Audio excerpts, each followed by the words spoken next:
get into the big topic of open source, something that we actually say. This is so awesome. We are an open culture that believes in What is that process that a developer, or let's say, as the Kubernetes ecosystem really boomed.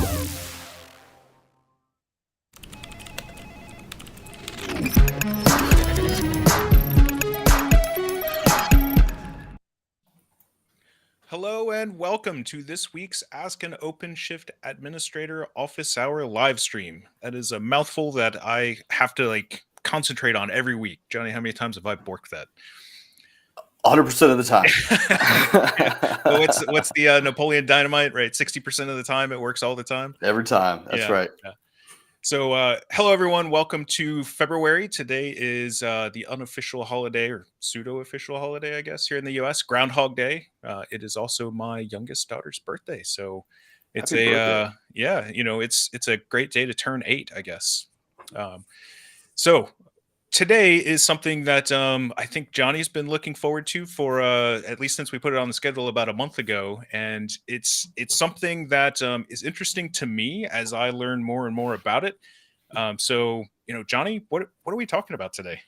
Yeah, so today Anthony and I are, and we'll introduce Anthony here in a bit, but Anthony and I are going to talk about the validated patterns that our engineering group is working on, and we're really excited about what we're doing. I think we've seen a lot of great output from our team, and there's a lot of excitement building around it. So hopefully you guys can kind of pick up on it and kind of see it too, and see that find a way that you could use it. So really excited to talk about it. Yeah, I am too, because there's let's just say I have questions, right? Johnny, my background, right? Administrator and all that other stuff, right? We focus a lot on what we used to call reference architectures. So I'm excited. I'm interested to find out what all of that means from a validated pattern. I keep wanting to say platform. I think I've said validated platform probably more times than I have pattern, and I don't know why. Anyways, it just makes sense. I get it. Yeah. So I'm excited to learn what that means for you all, for our audience. So with that being said, this is one of our office hours series of live streams. So what that means here on Red Hat Live Streaming is that we are here to answer your questions. So just like if you ever had a manager or a professor who had open office hours where you could come in and talk about or discuss anything that you need to discuss, we can't improve your grades, but we can certainly help answer some questions about OpenShift. So regardless of what today's topic happens to be, you're more than welcome to ask any of those questions in chat, regardless of which platform you happen to be watching us on. They all get rebroadcast and integrated, so we can see both YouTube channels, Twitch, all that other stuff here in our interface. So please don't hesitate to ask those questions. So we will, before we get into today's topic, we will have our what I'm going to call a reoccurring segment, which is the top of mind topics. Let me bring up my notes document here. So the first thing before I forget, and I want to make sure to get it out of the way. So if you are not aware, so from a stream perspective, next week we will have Frank Bawden and the the performance add-on operator on the stream. So if you're interested in performance add-on operator, right, how to kind of maximize the performance of your nodes for things like DPDK. Actually, is DPDK supported? I don't remember. Definitely SRIOV, right? All that other stuff. Be sure to join us next week for that. We'll be talking about a myriad of other things as well. So be sure to get subscribed. And if you don't subscribe on one of the channels, I would definitely encourage you to go to red.ht/livestream. There's a Google Calendar embedded in that page that you can subscribe to, and it has all of the streams that are inside of there. So next week we'll be doing performance add-on operator. The week after that, the 16th, we will not be streaming this stream. Instead, during our time slot, actually it's starting a little bit earlier. I think it starts at 10 a.m. And goes until 11:30 a.m. Eastern, is the What's New in OpenShift 4.10. So that is the product management team's opportunity to basically give you all of the details of what's happening inside of 4.10. And then Johnny and I typically follow those up with another episode where we focus on some of the things and dive a little bit deeper into those for things that we think are interesting to you. So if you have the opportunity to watch that long stream, great. Maybe take some notes, suggest some things that you want to learn more about to us. If you don't have, if you miss that, no worries. We'll talk about it a little bit afterwards. Then you can always reach out to us too. Yeah, the roadmap is a great way to get an idea of like what's on the horizon, so that way, there's always a feature that somebody's looking for that, you may not know that's, even thought of right now. So take the time, go out there and look at it. I'm really happy that we opened that up to everybody to see it, so it's exciting. And yeah, go find out what OpenShift is doing to make your lives easier. Yeah, although I will say that this is the what's new, the what's next, which is the roadmap. I think that one is happening in March or April. I don't remember. Gotcha. Yeah, so I don't. Yeah, I get them confused all the time. My bad. Yeah, that's right. Yeah, I'm all amped up. All right, let me find my share button here, and we're going to share a window, and we're going to share this one. All right, so the next thing I wanted to talk about, or next thing I wanted to highlight, is the mirror registry. Mirror registry. So this is something we briefly mentioned it a while ago. Effectively, what it is, and if we scroll down in the page here, so you can see that this is a command line that will go and effectively deploy a single node instance of Quay that you can then use to mirror images. So this is really helpful for disconnected installs, or even if you're pseudo connected, right, where you don't want to have your images pulled directly from the internet, you want to cache them locally. So super useful for that. It's a very quick and easy way to get a registry up and running inside of your infrastructure, and of course it's Quay, so it's super powerful to boot. But if we scroll all the way down here, a couple of things to note. So the mirror registry can be downloaded at no additional cost from the downloads page. So it is included with OpenShift. It is supported as a part of OpenShift. Just be aware that it is not, and you are not intended to use it as a replacement for the internal registry or a replacement for a standalone, like full-on Quay registry instance for all of your applications and stuff. It's specifically targeted at mirroring OpenShift images for deploying clusters and stuff like that. Oh, I see Mark's on. Hey, Mark. Let's see, Microsoft, or MicroShift rather. CRC, Snow, 3-node, OpenShift, in order of increasing features. Yeah, don't forget about single node or remote worker nodes and all that other stuff. So MicroShift, just a bit of a plug. Johnny and I have been talking with some of the MicroShift engineering folks. We're going to have them on in March. So we'll be going diving deep into what that looks like. So again, be sure to subscribe if you haven't already. Man, there's a lot of banging going on outside today. My dog is trying to get in the door. if it sounds like a wild animal is getting in here, it's my puppy trying to get in. I was, getting, I don't know what it is about this hour. Like all week long, every other hour of the day, it's mostly quiet. Even like the delivery guys, surprisingly, they'll like tiptoe on it. I don't know that I have a package until I get the alert. And like Wednesdays, all of a sudden I'm going to take this and I'm going to slam it down and kick it around and see if I can set off the dogs. That's right.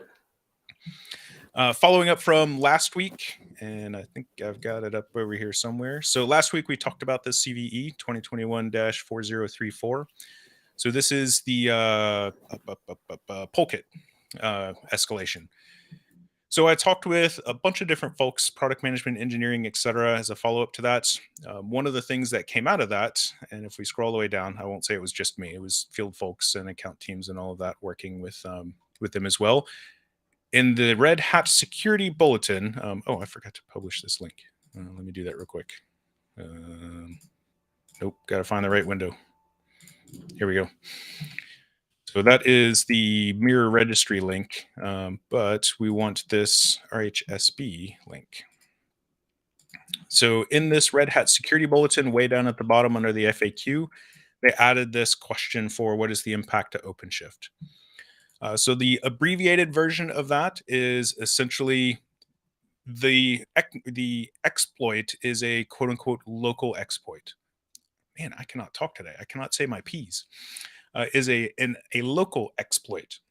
So what that means is that effectively for someone to take advantage of it, they would need to have root access or the ability to log into the host anyways. With OpenShift, that's limited to the core user. And if you can log in with the core user, well, you already have sudo, so you're root anyways. Conversely, or on the other side, is there are some packages or container images, I should say, that are shipped by or with OpenShift that include the pull kit vulnerability as well. Similarly, those container images are effectively privileged. So the only people who can use them, who can deploy those, are cluster administrators. So again, if they have cluster administrator, well, they already have root across all of the nodes as well. So while yes, OpenShift and Red Hat Enterprise Linux Core OS is vulnerable, it is mitigated somewhat by some other circumstances. That being said, they are working on a fix. I don't know the precise version of OpenShift that it'll be in because it depends on release cycles and how they do all that stuff.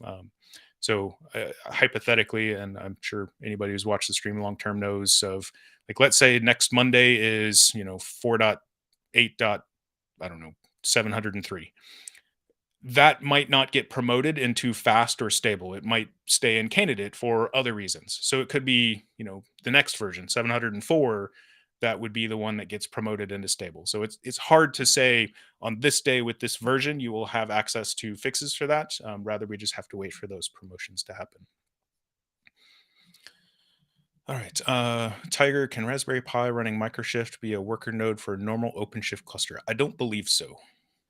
But we'll check with the Microshift folks when they join us. I'll collect your questions on that, Tiger, and we'll put them in the notes document that we use, so that way we can be sure to address them when they join us. And Tiger, I know you're a Red Hatter, so you can also send me messages internally if you'd like. Since you mentioned 4.10, curious to know what the release date is. So we don't, let me rephrase that. Andrew doesn't ever discuss specific dates because they're always prone to change. As in, like, I have seen a OpenShift release slip hours, like 2 hours from the originally intended shipping time. And it slipped by 2 weeks in that instance. So we are expecting it to ship soon, I would say ideally in Q1, so calendar Q1.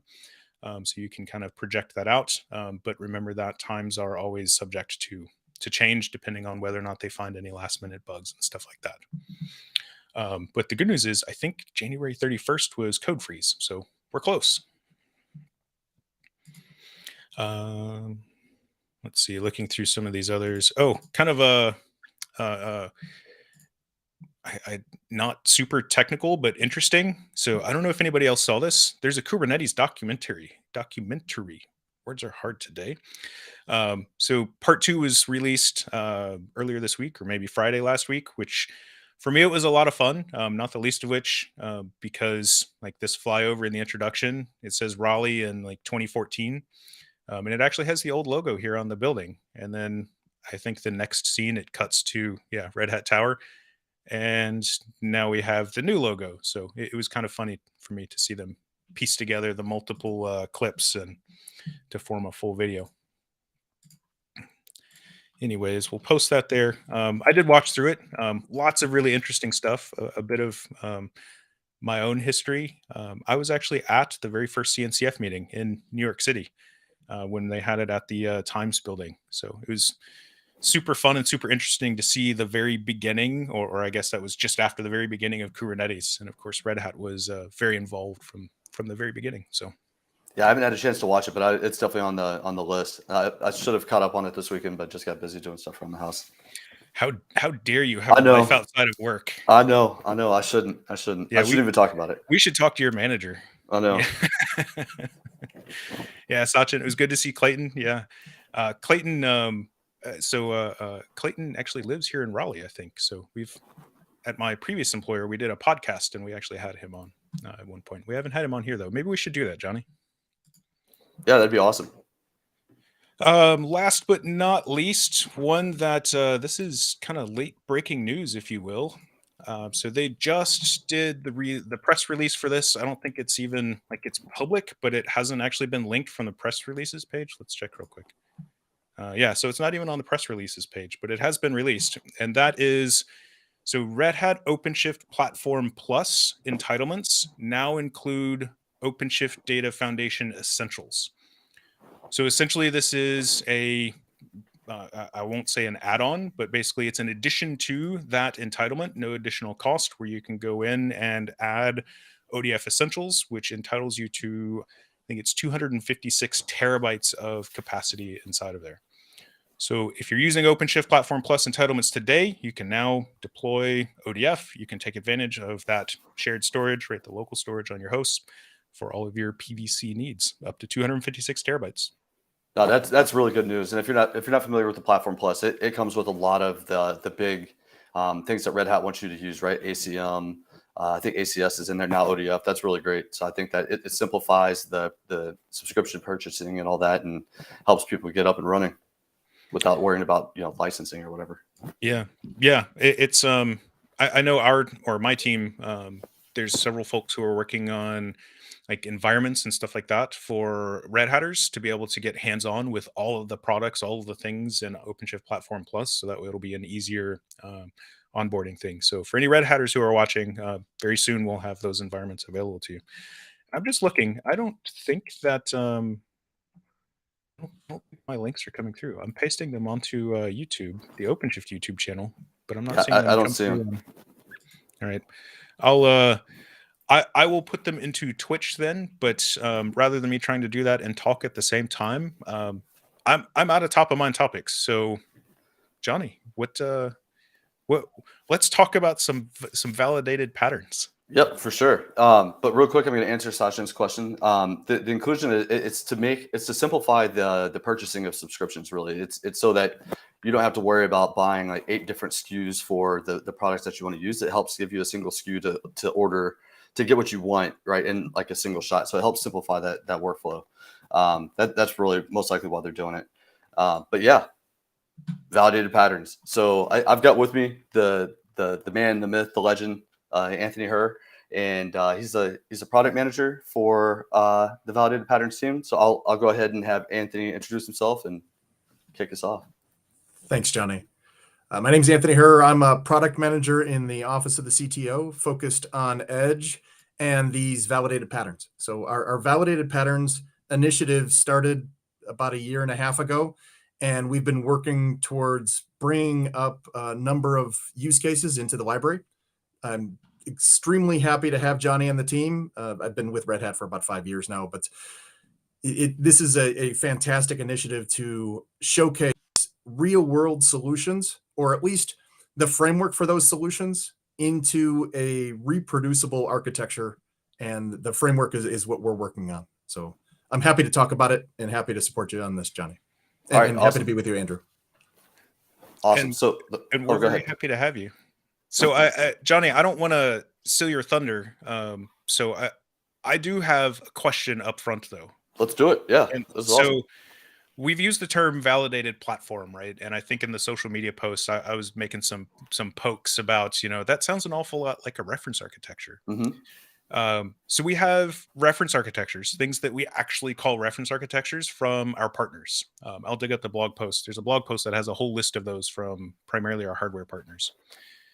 And we have portfolio architectures. Right? There's I don't know if they're publicly accessible, but certainly Red Hatters are aware of the portfolio architecture team. And then we have validated patterns. So can you describe what the difference between those is? Like, when would I use a reference architecture versus a validated pattern, right? That type of stuff. Yep. So a reference architecture is essentially just an architecture that you would use to make your environment production ready, right? It's something that we say, hey, here's the best practices to get your solution in place, in a production environment. A validated pattern is it takes that reference architecture and it essentially runs it. We build the framework, the GitOps framework around that reference architecture. So we're building out the Argo applications, we're building Helm charts, and we're building all of the automation through a GitOps framework for that reference architecture. And then we're also running it through a CI pipeline. Right, so a reference architecture is a moment. I actually got this from Anthony earlier. It's a point in time snap of that design, right? And the Red Hat validated pattern it's a lifecycle of that reference architecture. So, you get the whole GitOps framework, and then you've got a CI pipeline that's kind of like controlling that lifecycle. So when you go from 4.8 to 4.9 or 4.9.4 to 4.9.704 or whatever, right? It's running through the CI pipeline, and on the other end comes out this validated pattern that you know that you can take from one environment to another. Obviously you'd have to, the key here is you'd have to have your own OpenShift cluster, and then you would just take your 80% Legos, and then you'd have your 20%, right? And you'd bolt that in to our validated pattern. And that's really what you get at the end. So I think that's the biggest difference, is that reference architecture is a point in time, and the validated pattern is the life cycle of that reference architecture from now until it's dead.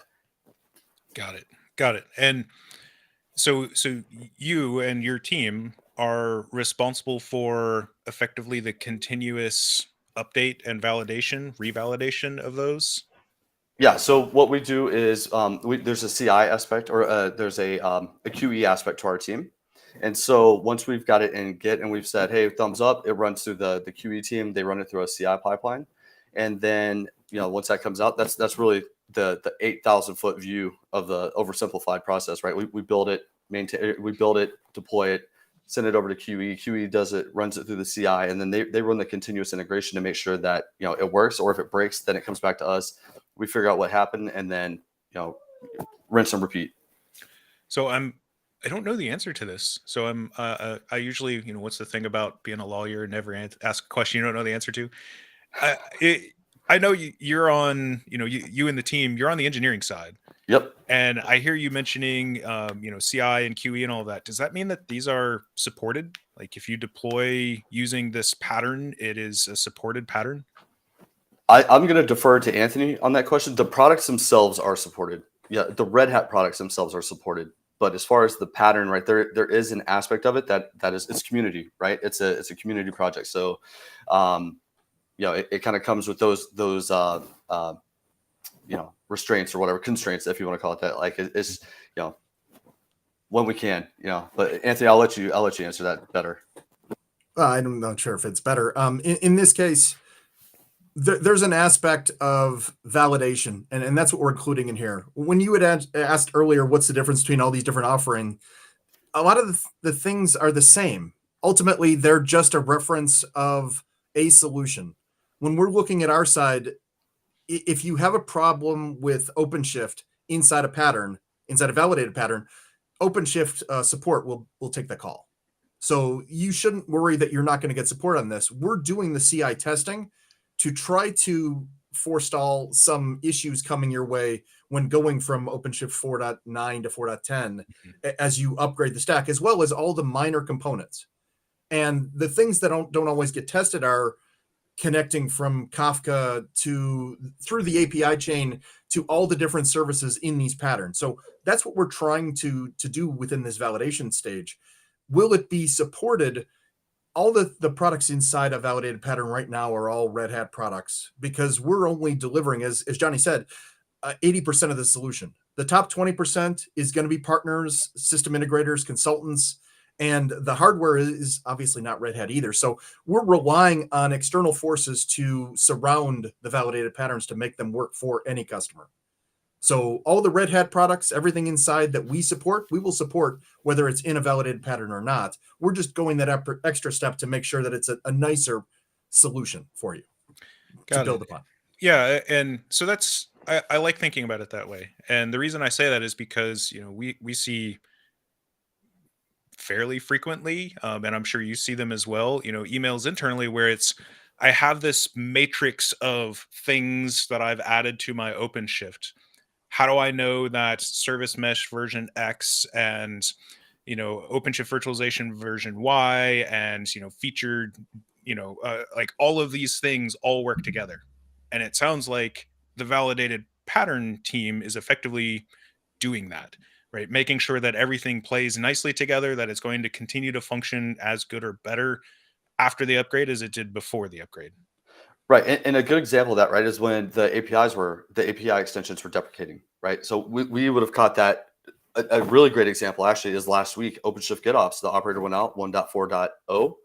And within, I'd say, minutes of the release, we identified quickly that there was a parameter that was removed from the CRD, right? And so our team, like 3 out of the 5 engineers on our team caught it within like 10 minutes, right? And we reported it, submitted the Jira ticket and all that stuff. So, I mean, like, I'm not saying everything's gonna be that quickly a turnaround, but that's, same day, maybe next day, we're going to catch that stuff pretty quickly and find out before the entire world finds out, right on their face that, something broke and they can't explain why. And so I think that that's really a lot of the value, the unspoken value that you're going to get from a validated pattern is that just continuous testing, that continuous, validation that we're going to be providing.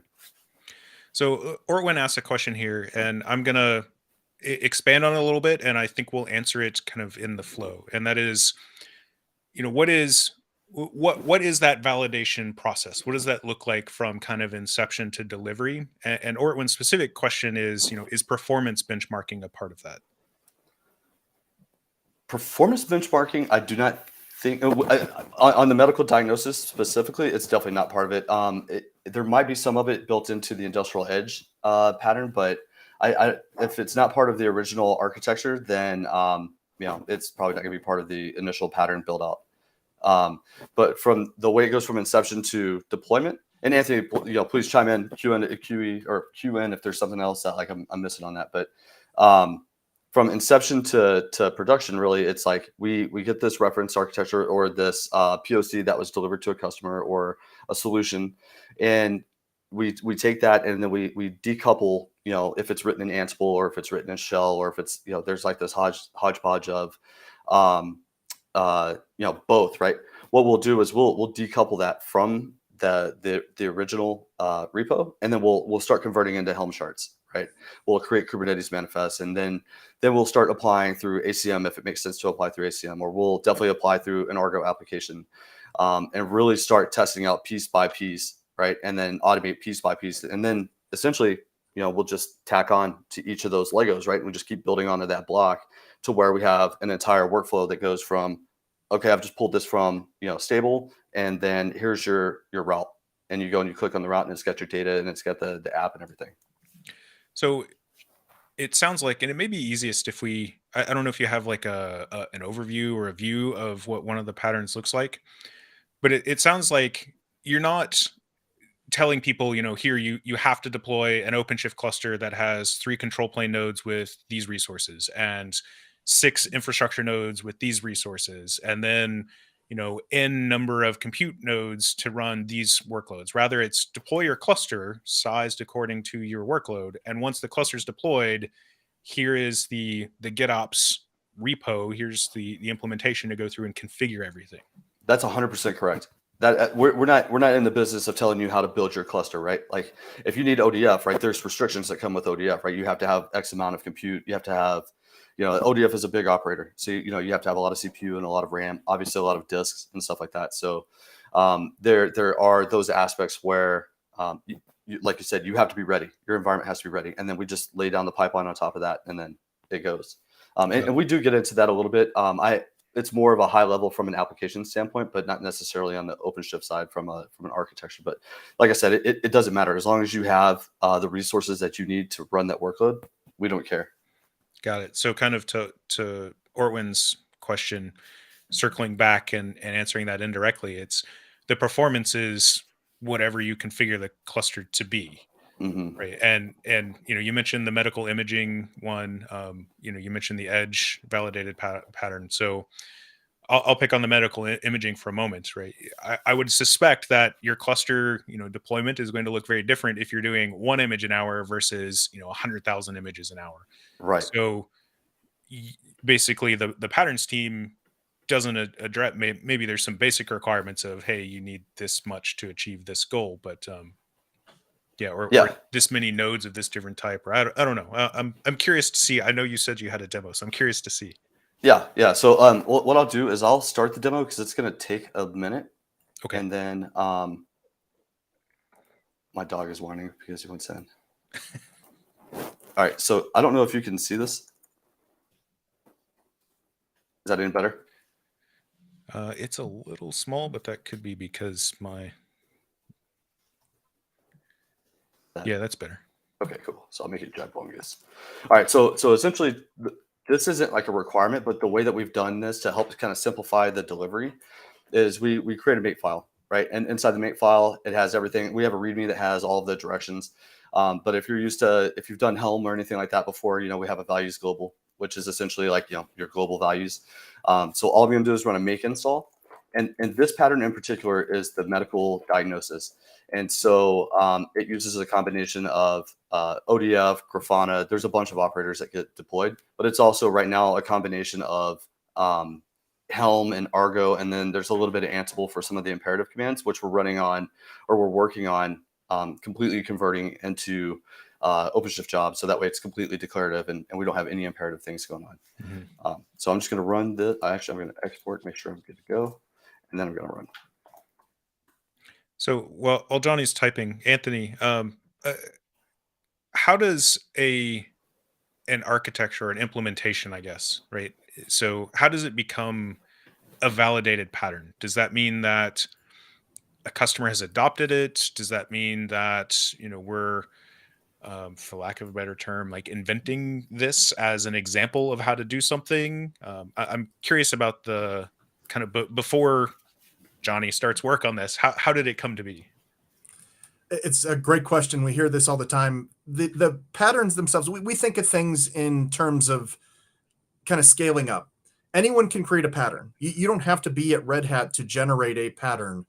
What this team has done, along with help from other teams within Red Hat, our portfolio architecture team, the data engineering team, they've created these initial examples from customers. So everything that we've done thus far has been based on a customer's architecture without the secret sauce that sits on top. All of that's proprietary, and we don't really want to showcase anything that's going to put that customer in jeopardy. But what we can show is how to configure things with some level of best practices inside of the Red Hat team.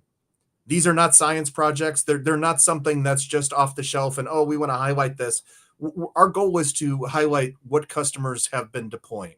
Mm-hmm. So when we started out with the medical diagnosis, the industrial edge, all these projects started out from a customer first. So when they start out, they're generated as a GitOps deployment. And what Johnny's going to go through is how this was created for the medical diagnosis solution. And I'm afraid to ask this because I know, there's never enough, humans behind the scenes to execute. But is there like how many validated patterns are there? And kind of the follow on to that is, hey, I'm a customer. I did something that I think is really cool. Can I submit that as a validated pattern to your team?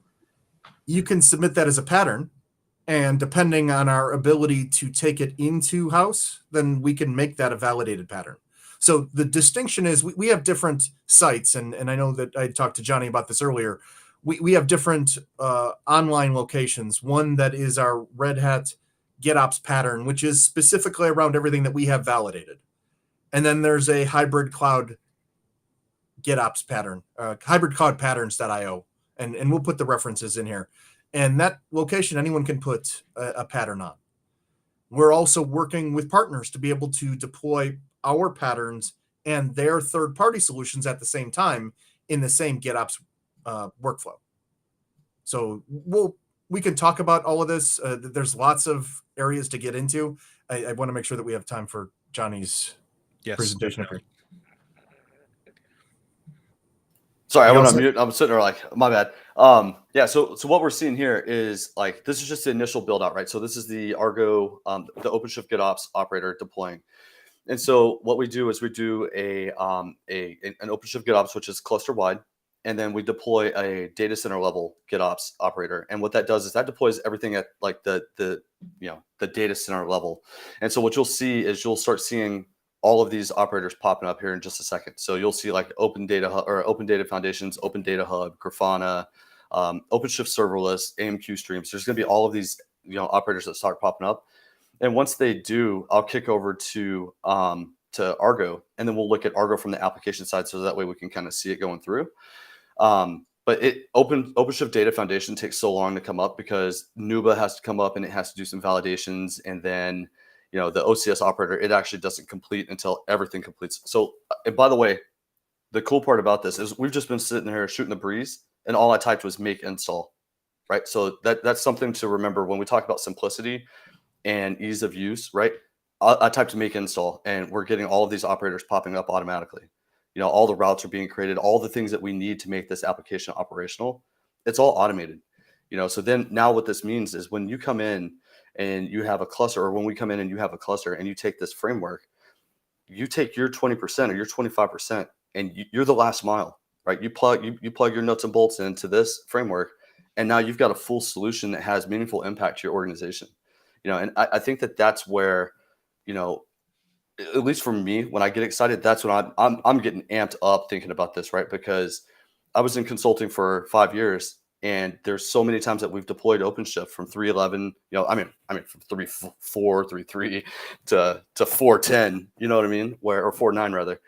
And for just people can't, you know, they get overwhelmed, and, you know, they can't find a way to meaningfully use the cluster. And so I think that this really helps solve that problem, you know, and I think that this provides kind of that tool chain that people need to get over that hump to kind of like, okay, I got this, you know what I mean? And then now they've deployed something and it's meaningful. It shows value back to them and back to their organization.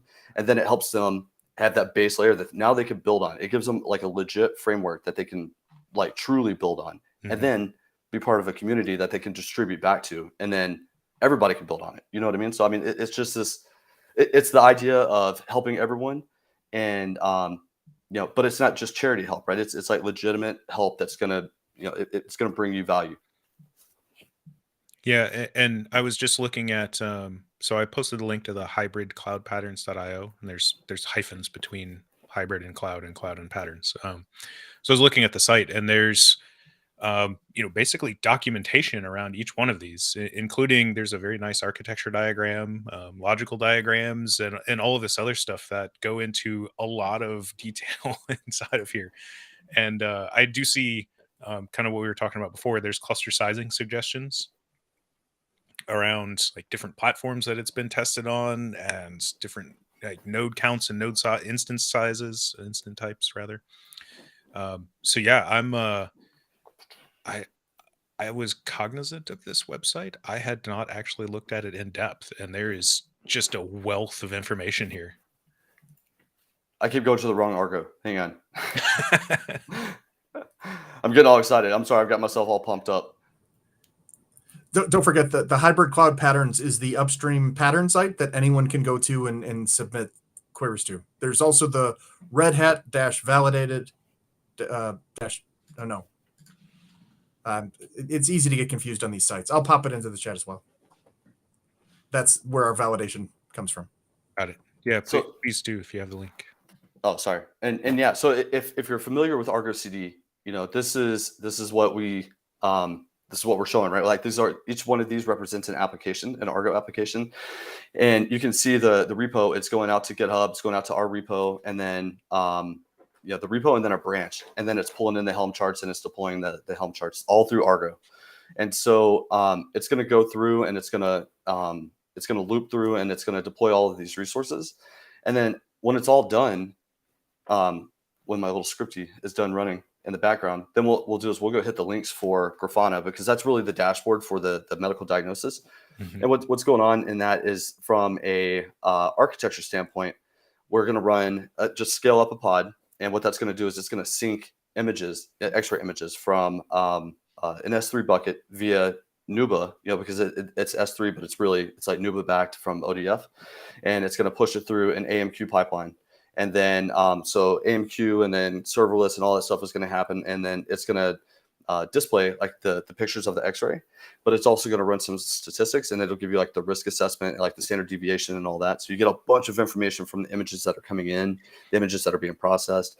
And this particular pattern, it's using X-rays, right, to check for pneumonia, or to detect pneumonia rather. But this is just one sample, right? Like there's other ones where you'll be able to take hopefully a CT scan or X-rays of something else, and be able to detect, you know, other anomalies within the body. So it'll help take some of the human errors out of you know, X-ray visualization or X-ray reporting, and, you know, make some of these medical diagnosis much easier, right, and much more accurate.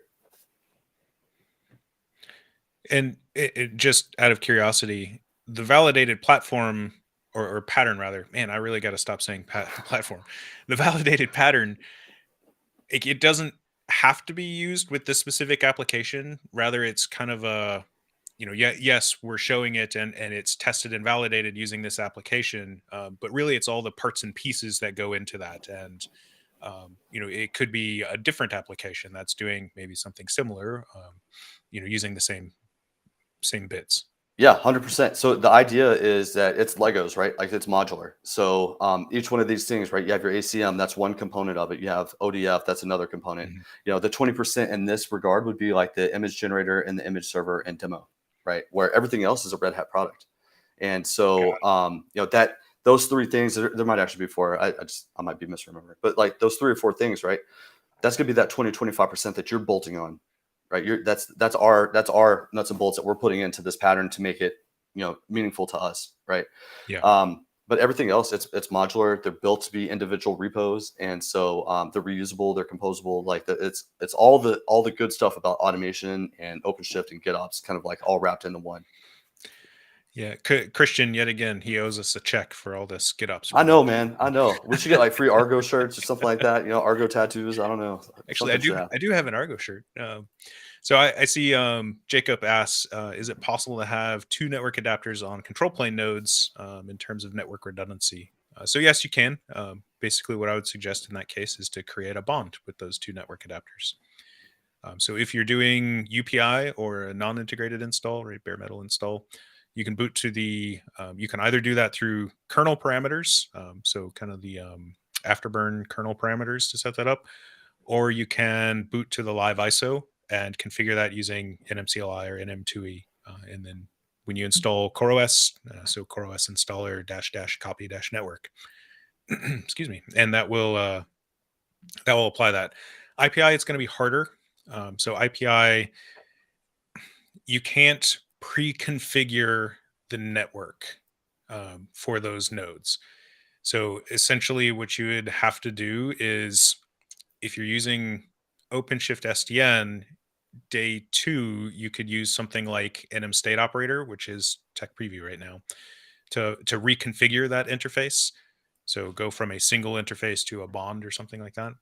If you're using OVN Kubernetes, then you can't do that. It won't allow you to. Basically, it'll break if you change that first interface. So IPI would not be ideal there.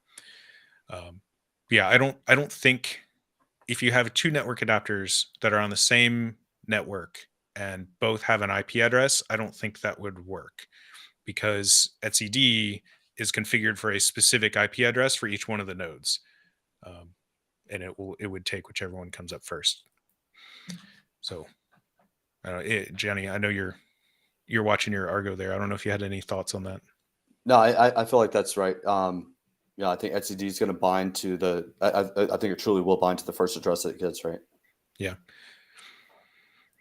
So yes, it's possible. It's just complex, or maybe not possible if you're doing IPI. But UPI, non-integrated, definitely. All right, we're really only waiting for the OCS operator to essentially do its health check. But one thing I just wanted to kind of key in on here is, I'm just going to click on, Kafka, whatever. But the cool part about Argo, if you're not familiar with Argo, is that it literally gives you a visual representation of, the resources that are deployed in your cluster. So like this Kafka application, this is our Argo application, right? It's deploying a Kafka resource, the Kafka topic,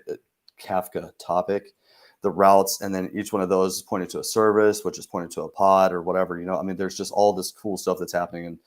And like, to me, this is probably like, coming from, being an infrastructure guy and then trying to help deploy applications and stuff like that. This is probably the coolest thing ever to see, like when it just starts like popping stuff out. It's just amazing. So hopefully you guys are getting excited about this too, because it's pretty awesome. I will say that GitOps is on my list of things to learn a lot more about this calendar year. Yeah, man. And not just because Christian's excitement about it is infectious, but it's a legitimate, like, it's a powerful tool. It is. And if you like automation and you like, I think a lot of people like automation, you know what I mean? But I think a lot of people love visualization. And there's a lot of things that you don't really get out of that. from like normal writing Ansible core or writing a shell script, right? Like you might put some, some green feedback where you're like, oh, okay, or red stops or whatever, all the old school stuff. But like with Ansible Tower, you could do workflows and then get that nice visual representation of your workflow going through. And I think that was a big hit. And I think that with this and Argo, this is just awesome to see. And it's cool to see it just like spiderweb out to all the resources and like really help people understand just how awesome this thing is. It's not just an app, right? It's an app with all of its buddies. So with the patterns, does it extend that beyond just the deployment and connection of all these various pieces? Does it include things like so using this X-ray imaging example, does it explain how to do like HA maybe or DR across multiple clusters, that type of stuff?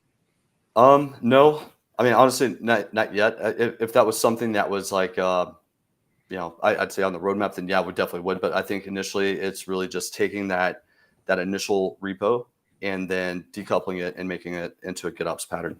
And I don't think that was built into it or even considered when it was written. So I think the biggest thing from an HA or DR aspect would be that it's all blasted out to S3 and backed by Nuba.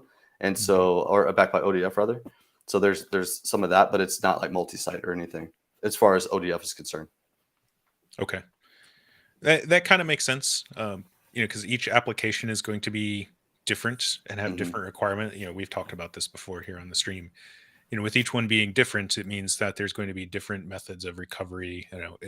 Each storage provider is going to have a different method of replicating storage or protecting storage, so on and so forth. So speaking of which, for anybody in the audience, ODF is a topic. I know we talked about it some with Annette last week. We have an ODF topic that's going to be coming up as well in March. So I'm learning how to share a screen. I told you it is funny to me. We're on episode 56. I still am like every week. It's how do I share? What's this button do? Telling me. Yeah, so I just wanted to share this so that way you know that I'm not cheating. So the route for Grafana is here, and so what I did is I increased the replicate count from 0 to 1, so that way it kicks off the that pipeline that we were kind of talking about. So if we look here, you can see that. Oh man, this is gonna be awesome. All right, so let's get deploy.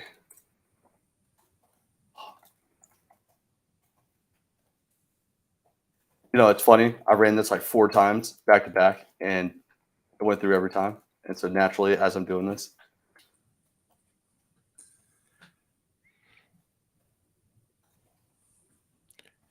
so Michael's asking about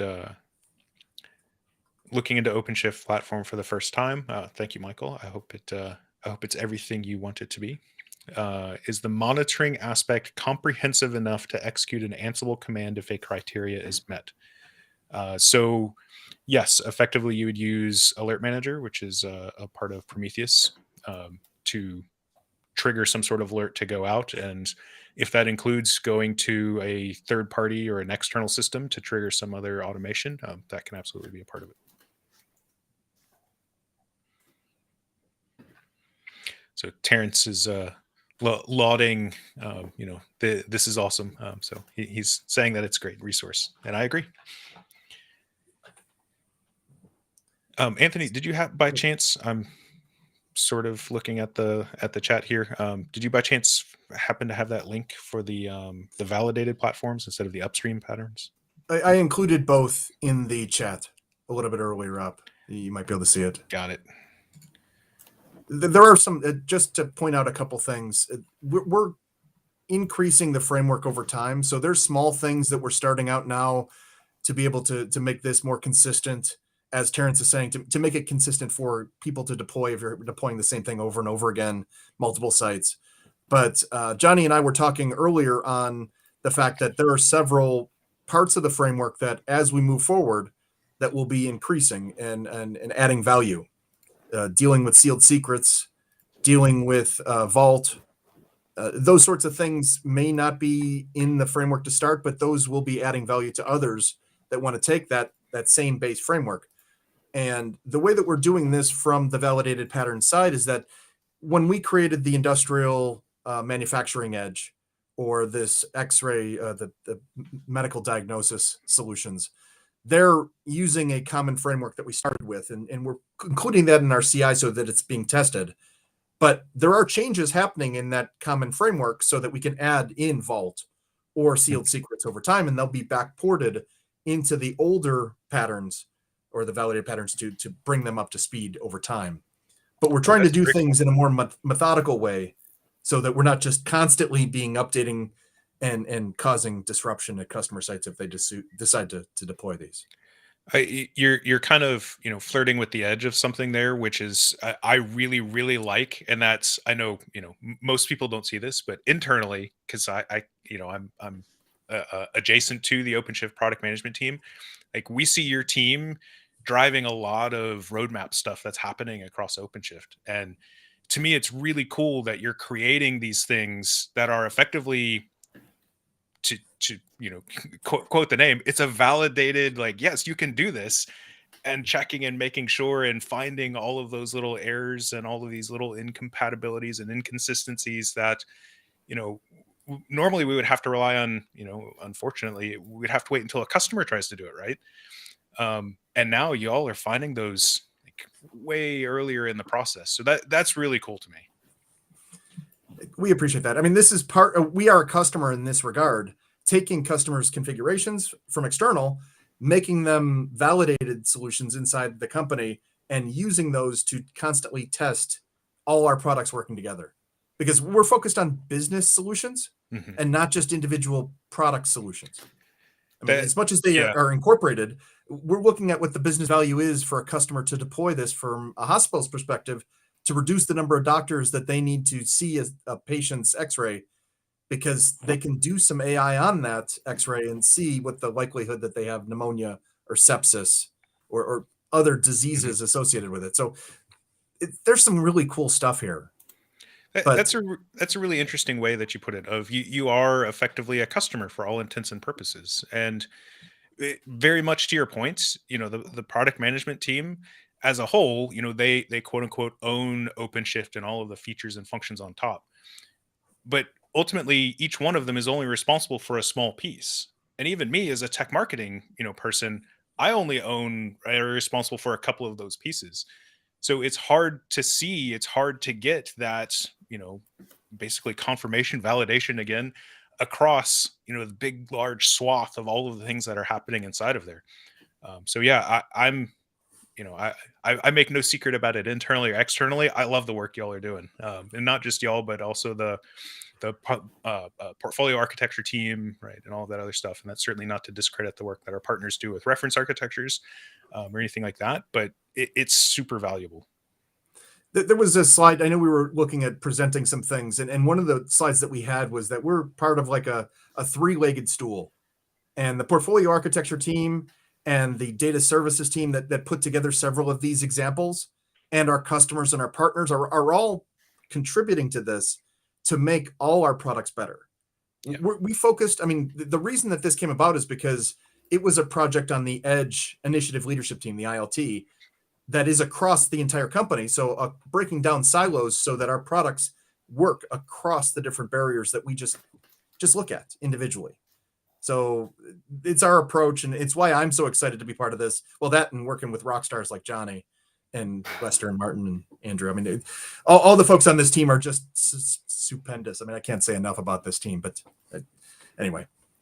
I'm batting 1,000 on demos, so I mean, like my luck with demos live has been outstanding. So, yeah. So what's going on is like there's a job that's running in the background, and it's essentially doing like this initialization, and there might have been like a little bit of a race condition, so I'm trying to reset it to get this thing up. But if you look at the output on here, this is the visual representation of like the pipeline that's going on. So you can't really see it, which kind of sucks, but like right in the middle of the screen under the risk distribution, that would be the images that are being processed versus that are normal versus with pneumonia or whatever. And then over on the far right would be where the X-ray itself would be presented. and then these images, it just shows the images that are going through. Mhm. And so like there's all of this data that, it just gets plugged in. And so that's where the one time where I'm trying to do it live and show everybody, it just fails brilliantly. That's what you would get though. I mean, like you get like this awesome tool with a bunch of data that you can use. And, There is on the site for the validated platform or pattern. Man, I did it earlier. Did you see me grimace? Um, there is a screenshot of that with all the data filled out. Yeah, there you go. And so, yeah, exactly. And so that's what you would see. I'll just have to record one where it's actually working because it's being silly right now. But the big thing here is that there's all the integration between all the different components. And, it just shows where like all you have to have is OpenShift. It's going to go out. It's going to install OCS or OpenShift data foundations. It's going to install AMQ streams. It's going to configure all of those. It's going to create the Kafka resources and, then it's going to go through the OpenShift serverless and it's going to create those jobs or those functions so serverless can do its thing. And then at the end, you're going to have this tool that is usable, and it's going to provide value. So Terrence highlights something here. It's a great teaching tool to show off best practices with deploying complex applications. And Anthony, you had used the phrase best practices before as well. So is that a part of the deliverable? Like, is there, if we go and browse through the websites for, the hybrid cloud patterns.io and that stuff, is there like here are the best practices for integrating these components, or is that rather reflected in like how the, like in the GitOps repos, as the case may be, and how those things are deployed together? Well, a couple things to consider though is best practices change over time. The reason that we're looking at this sort of configuration as code is that it is a way to solve a specific business problem as outlined by the customer. So when we look at this, it is still a point in time review from our architects and the engineers and people within Red Hat to say, is this the way I want to deploy it? If something was to change in one of our patterns and we're no longer able to use the API as defined, we may have to change things. Does that mean that the best practices changed? Maybe on how you solve this problem, because this is the only way to do it. But there are also alternatives. Using AMQ or Apache, there's lots of ways to solve the same thing in open source. So we don't want to take the more declarative approach that this is the only way to solve the problem. This is the way that we've documented to solve this specific business problem for a customer. Yeah, that makes sense. And I say that, I was a VMware and a storage admin for a long time. And of course, both of those companies would publish best practices on here's how to connect our things together. And the problem that I found when I eventually went to work for that storage vendor was that a lot of people treat it as it's not a best practice, it's a rule that you have to do this. And you still need to be aware of your environment and what you're doing, and kind of make that decision of, is this a recommended practice for me? So G Kumar, a little off topic, but when is the next release of 3.11? The last one was December 8th. I don't know. So off the top of my head, my initial response is that 3.11 is in maintenance phase. So I would expect that it will only be releasing when there's things like security issues and bugs and stuff like that. So I also want to highlight, Johnny, I know you're still bouncing different things inside of there. We are at the top of the hour. So I don't want to consume too much of our audience time, nor Anthony. I know you have many other things to do. Johnny, I'll consume your time all day. You know that. That's right. So if you have any questions, comments, concerns, issues, please go ahead and get those into the chat. We'll address those as they come in. You're also welcome to reach out to me at any point in time. You can reach me via email, andrew.sullivan@redhat.com. You can also reach out on social media. So if you've seen me chatting there on Twitch, Practical Andrew is my Twitter handle as well. So you can, of course, reach out on there. I just saw a couple of messages come in. Yeah, just think of consulting, creating the framework of the operators, yep, and putting the plumbing together. Yeah, that's absolutely right. And Johnny, I know you're busy, so Johnny is Jonny, no H at redhat.com. Yep, that's right. Hit me up if you have any questions or if you want to talk about anything, patterns related or even, OpenShift troubleshooting or whatever. So with our last couple of minutes here, I'll again throw out a reminder and a plug for 2 weeks from today. We will have the What's New in OpenShift 4.10 session with the product management team. So we will not be having the Ask an OpenShift admin live stream.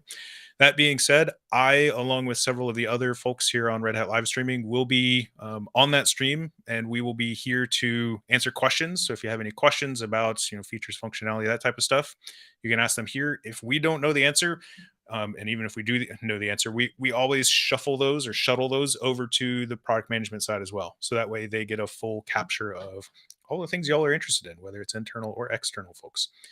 So definitely, if you are interested in a lot of the things happening in 4.10, and I have to say 4.10 there's a lot of stuff going on in there, ranging from Metal LB has some stuff going on. I know there's a lot of stuff happening with the scheduler and kind of other low-laying components, right? Things that I tend to interact with. OpenShift virtualization 4.10, which is not a part of the OpenShift 4.10 release. It's decoupled, but they usually follow within a few days or maybe a week. They've got a bunch of stuff that's coming out in there. So 4.10 is going to be exciting. CSI providers, there's a number of CSI providers that are going to be affected in there. So yeah, it's I would definitely encourage anybody and everybody to at least check out one of the recaps that you'll find around what's new in 4.10, because there's a bunch of stuff there. Yeah. So, Johnny, any progress? No. I'm just it's something that I've obviously screwed up, so I need to figure it out. Well, we'll send you a bill.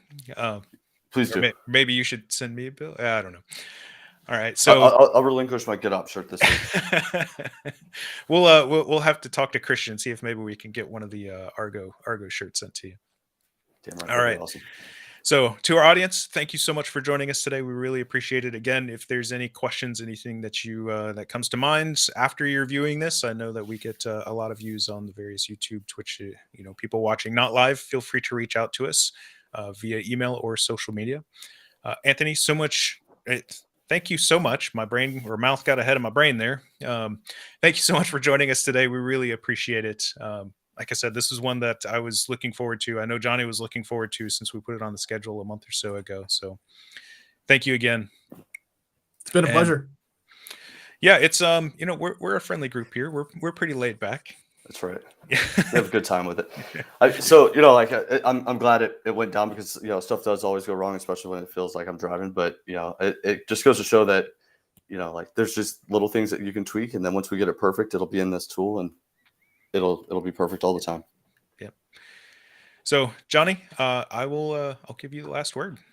All right, hey, Anthony, thank you. Lester, Martin, Michele, the Validated Patterns team, everybody, Michael St. John, thank you guys for showing up and supporting the chat and answering some questions too. So those guys are rock stars. I just get to hang out with them. So glad that they were here, and glad that, it mostly went well. All right. Well, we will see you next week then, everyone. Have a great week, great weekend, and stay safe out there. See ya.